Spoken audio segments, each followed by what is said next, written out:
Well guys, we're at the scrapyard. We found like 50 pounds of batteries yesterday. We took them here to scrap and we found some better things than batteries. Yeah. It's a camera gimbal. Oh wow. Huh.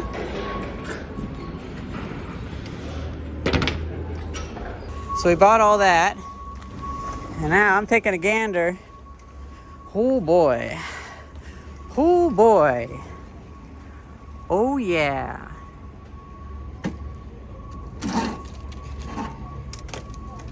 Uh-huh. I think I want that. Don't really need any of these though. This is really fascinating. It's a coffee urn. Kind of want these, but oh, they're kind of stuck solid. That is fascinating. See, I could see restoring stuff like that. I'm going to take a picture of this and share it with Matt at the coffee shop. So guys, he really didn't want to sell this. He said no. And I was like, well, if you're going to sell it to extract the gold out of it, can I pay more than the gold? And he was like, well, maybe. And then I offered him $40. So, well guys, do you think it's okay that I spent $40 on this? I think it's such a... I already have one of these, but again, this is apparently the very first PC compatible ripoff, that like a aftermarket one that they made. And yeah, so I paid $40 for it, but I feel like that's kind of worth it. You know, I think some of my viewers will agree, especially for the fun. Yeah. This is gonna be a definite scrapyard treasure video because so we found the batteries last night and a shop vac. We're also going to cover the shop vac today. I got like $37 for the batteries, and then I spent $60 getting all this stuff. So it was only like, what, $25? So that's pretty good. So I forgot, yesterday I also picked up these signs. So those would be more signs for the drop ceiling. I don't want to buy any drop ceiling. More likely, the landlords offered to buy it, but they're so nice. I don't want them to buy me drop ceiling. I'll put signs up there. Here is the shop vac that I found. We actually walked it home. Yeah. Now, the workshop is a little bit of a mess because in about an hour, somebody's going to pick up this desk. So I moved it out and it's right in the middle. But this will be gone. And also somebody might be picking up an iMac later on. Now, last time I was able to sell that plane that I got from that scrapyard for $200. Mm-hmm. And now let's see. Well, is this a real one or is this a fake one?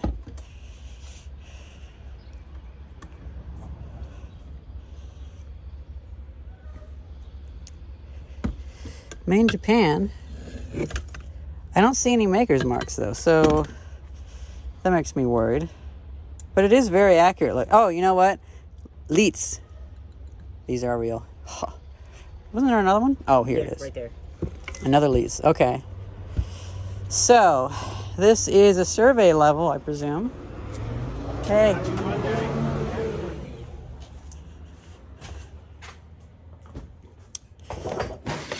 It's a survey level. This one was an alidate or something.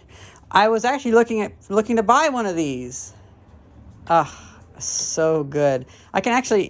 I don't think I'm going to sell these. I think I'm going to use it for whenever I'm surveying the buildings around here. Now, I have a survey level it's like a Craftsman one from 1920 or something like that. I mean, a Sears one. But it's a bit small. It's just meant for laying out a barn. That, it being longer, most likely means it's more accurate. I need to make a tripod for it, though.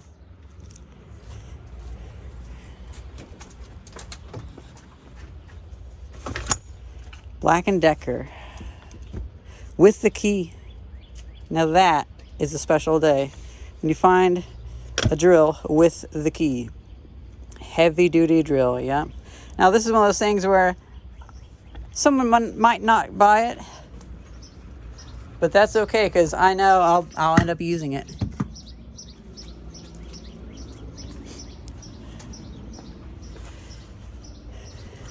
I picked up the other one of these rigids and I actually restored it. So we can see a comparison.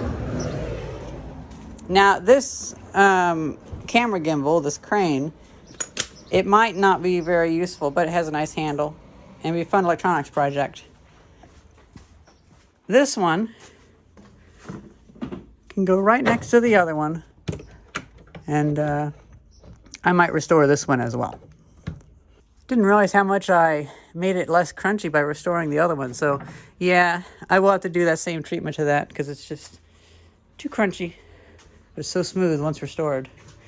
Then lastly, we have the computer. This is a crazy find. Yeah. When we walked in, I was like, wait a minute, no way. I thought they were, you know, they look brand new compared to everything else. Like, well, these are probably in boxes.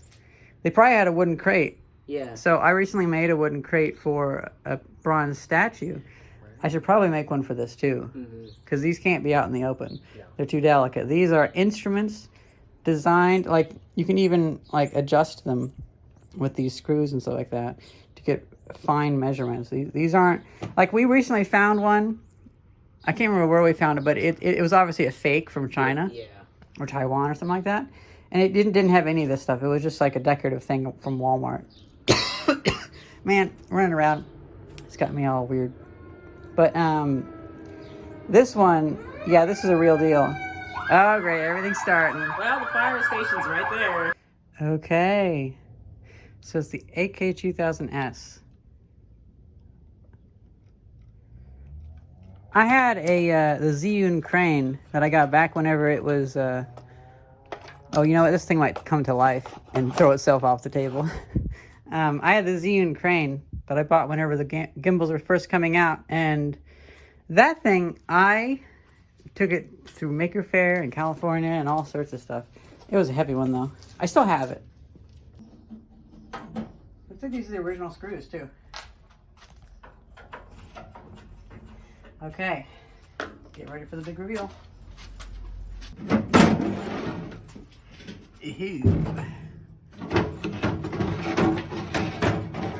Yeah, this was outside through a few of those storms. Has a hard drive I'm familiar with. And, oh, so much dust in here. Looks like it was like a machine shop or something like that. or even just a place where it's really dusty. Yeah, this will be a job for a long video. This is that thing that was dangling around. What does that go to? Ron Tedesco? Ron Tedesco. I've heard that name. Have you? I think I have. I don't know. Something Tedesco.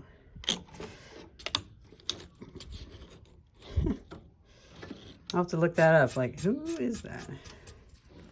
I think Mr. Todaro mentioned Ron. I don't know. I'll have to look that up. And then we have 386. So this might be a 386 machine? I don't think so. But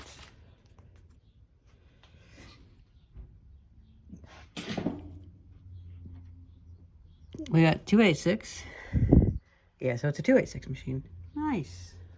The desk is gone, and I hung more things up there. Also welded a custom little hook to hold the saws and things. I gave this a try. It sounds really rough. Sounds like the motor has no lubrication. Also, I noticed that there is so much garbage inside there, so I'll need to clean that out. Then I'm thinking before I do that, let's just plug this in and see what happens. You know what? Let's just do it. I don't know if it has any tantalum capacitors. Let's give it a shot. This board does have tantalums on it. I've taken everything off of the power supply, and I just want to power up the power supply to see how that does.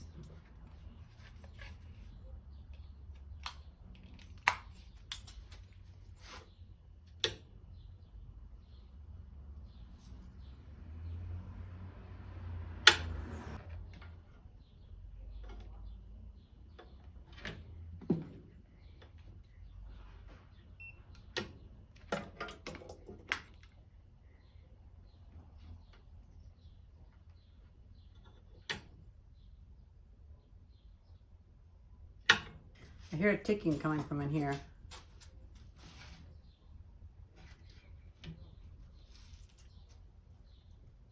It's still ticking as well. You know what? I'm going to take that as a good case to not do too much with this, because it was not giving any voltage, only a fifth of a volt. And I'm going to need to open that up and take a look. But do I have any power supplies that have the same connection?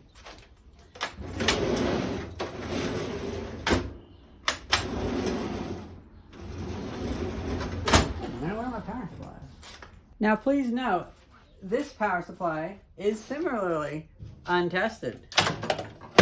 So let's give it a whirl. And it was also sitting in water. Speaking of that, I'm going to do that, yeah.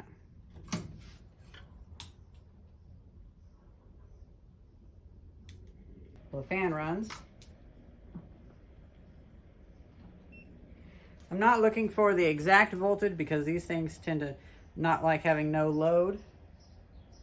11.77 volts. 5.14 volts, look at that. Well, now let's blow up some tantalums. Well, I hope they don't blow up, but you know, if they do, it's, you know, this is probably very unwise, but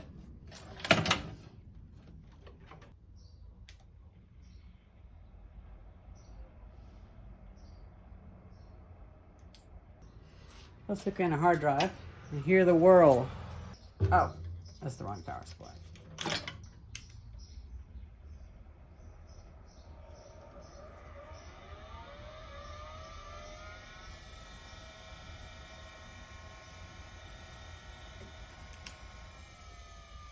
Well, this entire front panel is, as you can see, it's broken off. Okay, so we do have a power supply. I think right now is kind of a time that I'm fixing appliances and tools and things like that. So that's good that this could apparently give power and this didn't explode. This control panel falling off really messes up putting everything back together. You know what's funny is I have one exactly like it up there. I know this isn't related, but this power box that I got the other day, I'm going to strip out the fuse holders and throw away the box. I'll probably keep the front panel and the front door. I might cut that up to use for metal. I kind of like how that looks, and it has the Cutler hammer. Oh no, the Underwriter Laboratories enclosed panel board brass sticker. With this, I can get rid of the frame, but I want to keep these. And I'm thinking these could be really cool. I could install them in lamps and stuff like that. I didn't want to take this apart without getting a video clip. And since I'm already filming that video, I might as well go ahead and include this clip too. There's the wiring diagram. And there are the fuses. The back of this thing hasn't been seen probably in 60, 70 years.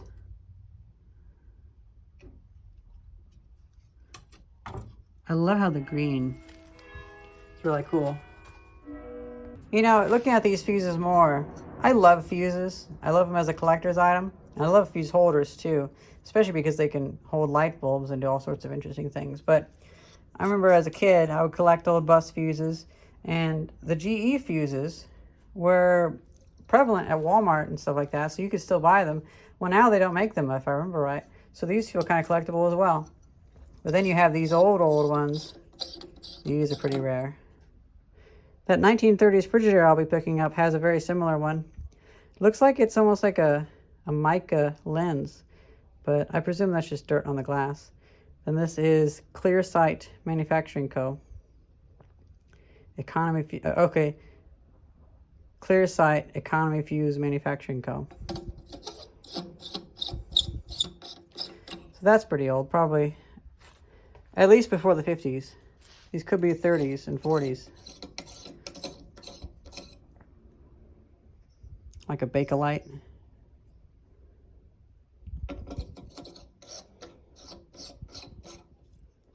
And these are painted. So I may break these apart and use these in things because I like making lamps and things like that are celebrations of old lighting equipment. But I also want to do other things too, especially now that I've been given a whole bunch of Westinghouse and Sylvania colored bulbs. And there's even more coming. Well, that fits over there really well. I'm glad to not have it hidden within a zinc galvanized container. Well, I have to go help Mr. Brown. He's going to give me more things. I hope this can be kind of it for a little while because I'm at about the maximum of what I want to sort because, well, now I need to start doing projects. I need to start doing restorations and start selling this stuff. Hopefully I can sell this for at least $80 if I get it restored. Or, you know, I got the other ones for free. Maybe it'll average out. But I couldn't let myself see that thing get destroyed just for the gold inside of it.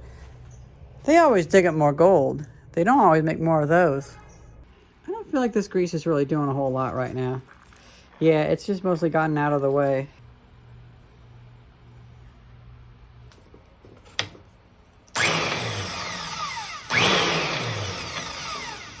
Ooh, this one's a lot better. Yesterday, me and Thais went to the scrapyard because we happened to find a whole bunch of car batteries on the side of the road. And, well, they also let us buy things, and we bought a few things. One of them, the most unassuming one, funny enough, because other things were even cooler, was this camera gimbal that we found just on the ground. So I bought it because it was only like $2. So I took the camera gimbal on the camera gimbal. And, well, then later on I tried charging it and it just wouldn't take any charge. So clearly the battery's dead, but that means that's pretty good because then that means that if I fix the battery, it might fix the whole thing itself. I took off this piece of wood and I see there's 2 screws here and 2 screws here. It looks like there's 4 screws that holds this bottom piece on. There's a seam right here. And there's 2 screws, or 4 screws, that holds this seam on right here. And then we can get inside this Feiyu Tech camera gimbal. If I can replace the battery in this and get it to work, well, I could probably sell it for like $50 or $100. I don't actually know how much these gimbals go for.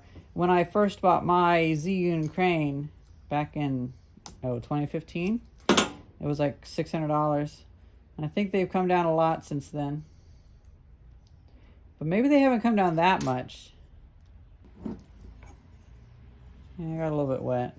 Oh well. You know, I don't care. Well, I see something blue through there. I bet that might be an 18650. If it is an 18650, it would be easy to replace. You know, I say that and I realize I no longer have thousands of 18650s just sitting around. So wouldn't that be funny if me, the person that got known for taking apart batteries, didn't happen to have any good 18650s laying around? That could happen.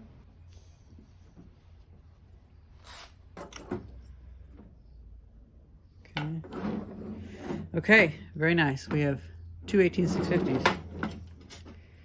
Well, this looks pretty promising. Okay, you ready?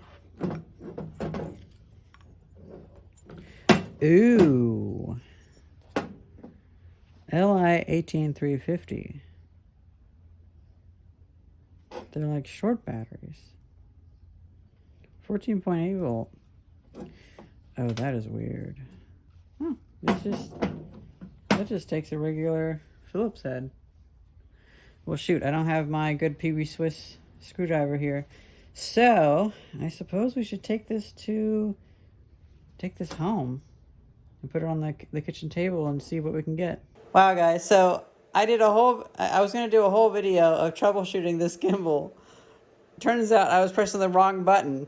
I got the battery out. I measured the voltage, it seemed fine. It's the side button there.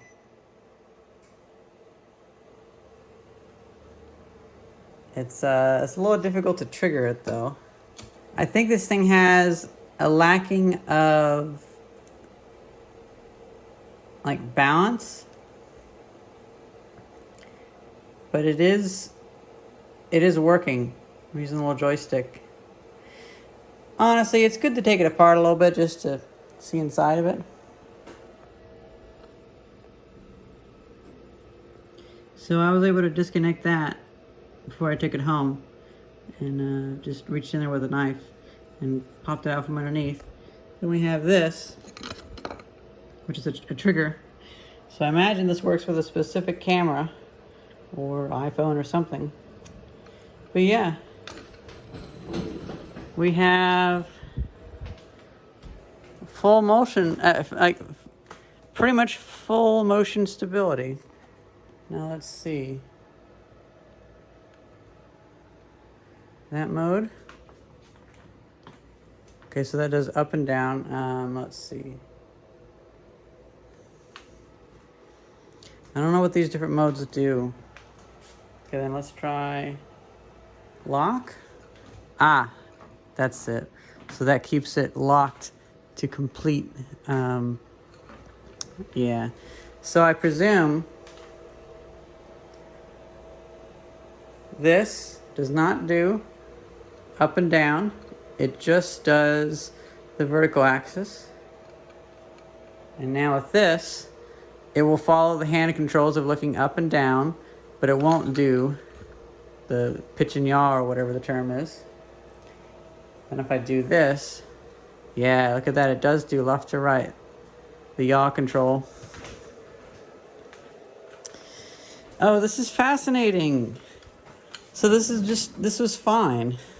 And now here's something funny. My Zhiyun crane, if you set it down on the ground, it just goes crazy.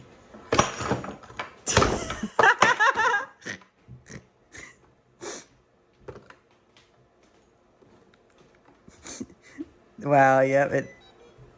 So the Zhiyun crane that I have, if you set it down, it starts going like that. So that was funny how this one, it had like it tried to smash my multimeter with the arm. It's funny how different programming can do different things. Okay, well, honestly, this can go back together pretty easily.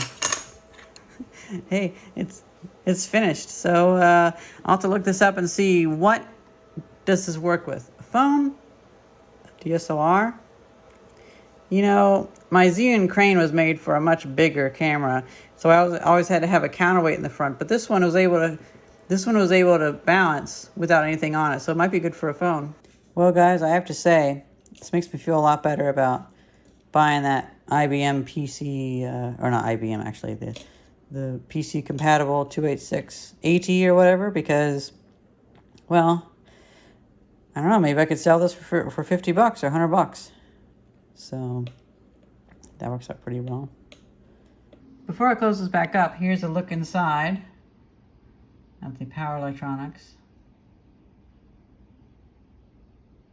We have that potentiometer encoder thing. That's actually really cool. It reminds me of some Nintendo 64 fishing controller. Okay, well, this thing works pretty good. You just need to figure out how to mount it onto it, and then it works. Well, shoot. This is kind of cool. I probably will sell this, but gosh, it actually works. There's nothing wrong with it. It's just missing an adapter. That's it. Well, suffice to say, it's been a whirlwind of change and selling things. So the shop is working brilliantly. I've got so many antiques that I'm selling. I have those at a much higher price. Look at this 1940s machinist stool. That is something I would like to keep, but I have a price for it so high that if I do have to sell it, well, I won't be too upset. Oh, that's my phone. And I've been doing some shop vac work.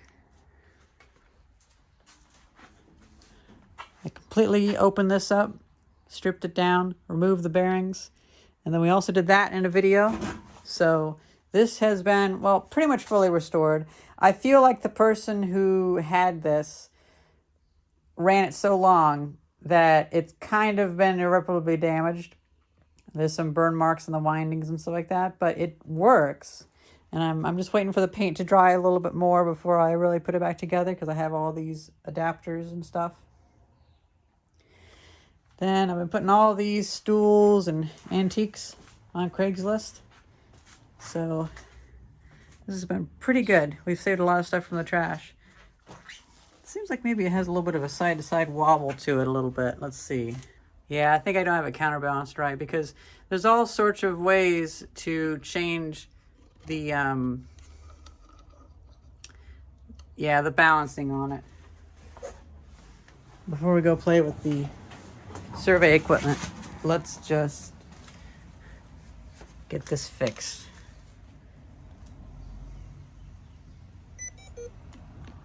Yeah, so I need to pull that over so it's more level. Now this is too far, so... Oh yeah, this motor was just burning up. This seems like a bad design. And this is much better now, so I'm going to turn it on.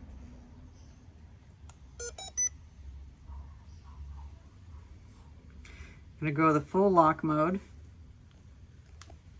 Wow, not bad for finding in the trash. Then we go to pan mode. So it's just falling in that axis. Okay, yeah, so that was just my fault that I forgot to level everything. Now let's go with, oh, this is sideways. Okay, so I'm doing the knob here. Oh, so that does the up-down motion. So I can't select any of the other features.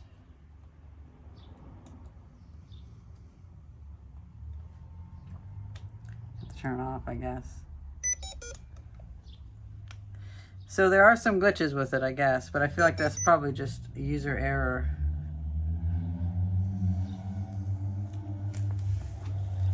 Let's run through the shop real quick. Yeah, this thing works pretty good. It's something where, you know, if you get this for $80, then you're not really going to have too much of a problem with it. You're going to have to expect a few quirks. So I think maybe just avoid that in that all-axis mode. Right, so this screen door is going to be going on the building.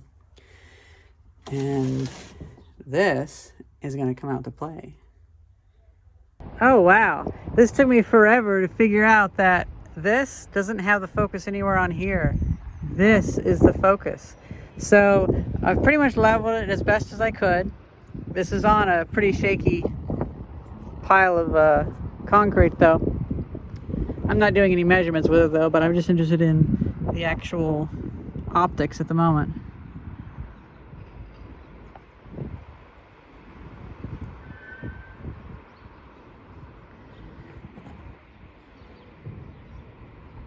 I definitely need to 3D print a holder for this because this is cool.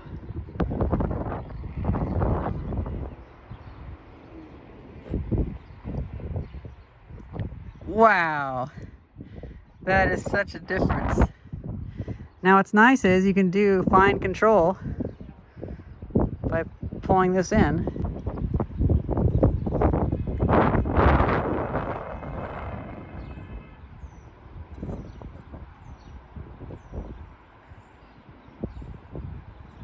Look at that.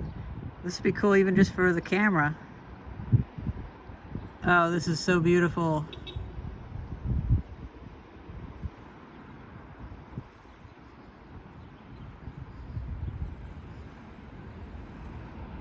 I'm going to refocus the front.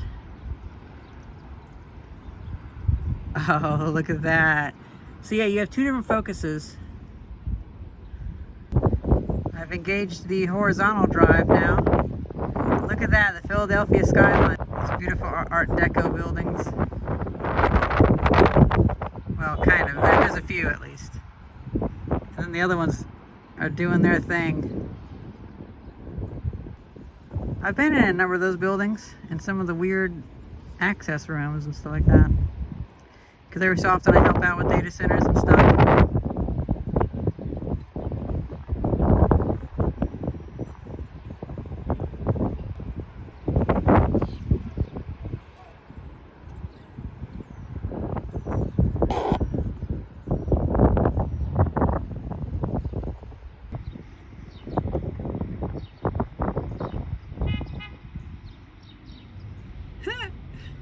It's so funny to hear something from that far away.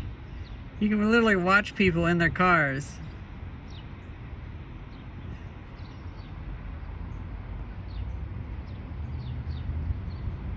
Oh my gosh, the optics of this one is just beautiful. You could take like 4K video of what's on somebody's iPhone from this far away. This is amazing. Yeah, we're gonna have to revisit these. These definitely do not deserve to be in the scrapyard. I'm gonna lock it here, lock it there. Yeah, that is really cool. Well, I say we call it there. Right now I'm kind of rushing through a lot of tool restorations, and then I'm hoping to mess with that. I'm hoping to mess with that old, I think it might be a PC-AT actually, and then we can mess with these and a few other things. I need to get a lot of stuff restored so they can be on the market and for sale, and get some space out, because I get some space opened up, because I got that big freezer. I have a few HVAC things that I want to experiment with, because I want to learn how to do some of that stuff, because I know the physics, and maybe I can help some people in the area who need equipment and stuff like that in the future. But you know, I just had somebody unload a whole bunch of stuff on me, and I don't think this is going to happen very often, maybe only once or twice a year, so definitely good to take it while I can and do my best to filter it on through. Well, that's pretty much it. Hope you guys enjoyed this video. Thank you very much for watching. See ya.